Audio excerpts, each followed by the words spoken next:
G'day there. Welcome to the Closing Bell. Today I'm going to have a bit of a chat about the big rally in the bonds that we've seen in the US market and the effect that's starting to have on asset markets around the world. We'll also have a look at the US dollar again. I've been chatting about my expectations the US dollar would probably continue to spike after it turned up a few weeks ago. And I'll also have a look at the ASX, which actually finished the week pretty weak. So we'll see what may be coming next there. And so I'll kick off by having a look at the US bonds. So have a look at the chart here. This is the weekly chart of the US 10-year bond yield. So basically when this chart is going down, yields are falling and the price of the bonds is going up. And when yields are going up, the price of the bonds are falling. So this is showing you the huge drop-off in yields over the last few years. And from middle of last year, after the spike low in COVID in early 2020, you can see that US bond yields have had a big sell-off, and the yield on those bonds has gone up a long way from around 0.5% up to nearly 1.8%. And then just in the last month or so, those yields have really started to drop again. And especially the last couple of weeks, we've seen a really sharp fall in those US 10-year bond yields from around 1.6% to a low of about 1.25%. And everyone is coming out with a million reasons why this is happening. Look, I'll just reel off a little list from what I've read from different sources on the reason why those bonds are currently rallying and the yields are going down. I mean, they're saying that traders have been short the treasuries and they're short covering, that global growth is slowing, inflation expectations are falling, the FOMC has changed to possibly rising rates in the next few years, and so growth fears are rising. The US Fed is buying most of the net supply of treasuries. There's strong demand from banks and foreigners. There's persistent and rising global excess savings. So you can see that whenever these things happen, all the commentators come out of the woodwork with their reasons why the market has done what it's done, and they all get a bit frantic. But really, when you look at the big picture on this, this drop in yields is still only, a pretty small correction of the large rise in yields that we had from the middle of last year. When you look at this, yields are dropping, but they haven't even reached the midpoint of that whole rise in yields. So everyone calling, the end of the rise in yields and that all we're going to see from now on is yields falling, I think it's a bit premature. This can just be a pretty healthy correction, that hits the point of control of that wave, and then rates could, steadily rise again. So if we look at the monthly chart on this, and, the way I see these things, we can simplify things down, and I'm looking at the, buy and sell pivots, and those sell pivots are when we've, reached a new high in price. So you're watching the prices or the yield as it rises. And once I get a monthly close below the low of that highest price candle, there's my sell pivot.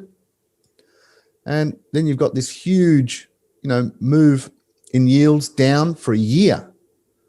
And the first buy pivot in those yields occurred just a few months ago, because we had the lowest yield in early 2020. The high of that candle comes in through here. So there's your monthly buy pivot. So really, until we see the monthly sell pivot, I can remain bearish these bonds. So my line in the sand for those bonds, as I've said to you in the past, is a monthly close below the low of the March candle. That's 1.38%. So if the end of July we see yields below 1.38%, and they're currently 1.33, then I could say, okay, things are really shifting back down. But until then, this can just be a short-term spike down on short covering, and then yields could start heading higher. And I've seen a lot of calculations saying that that rally in the yields and the lowering of yields is getting to a point starting to look like it's moved far away from the fair value of those bonds. So, my gut feel is that this rally in bonds isn't going to continue for a lot longer, but that's the beauty of technical analysis, is if I see that monthly close below 1.38, I can start to turn a bit more bullish. Now, we've looked at the US dollar in the past, and it's been an interesting one to watch because just so much is priced off that US dollar index. And I've shown this to you in the past, where we've got, this was the US dollar index going back to 2013. This is a monthly chart again. So you can see for 5 years, this US dollar index really has been stuck in a range, hasn't it? We've had that initial range, and then I'm always looking at those false breaks of the range and moving back to the point of control, happening over and over. And then we've had this huge wave from 2017 to 2018, and I've got the buy and sell zones there, which is just areas where there's a high probability prices can reverse in that zone and head back to that point of control, which you can see there. So where I'm looking on the monthly basis, we've had all this work done, and that US dollar index is turning back up. We've got a monthly buy pivot confirmed now last month. So really we've got good support in there for that US dollar index. So even if in the short term we have some weakness, it should find good buying support, and a breakout above that sort of 93.5 level there from a few months ago should see a pretty good move to the upside in that US dollar index towards that point of control at 96. So currently things looking pretty bullish on that US dollar, and that of course is affecting the Aussie dollar, which is coming under some pretty serious selling pressure.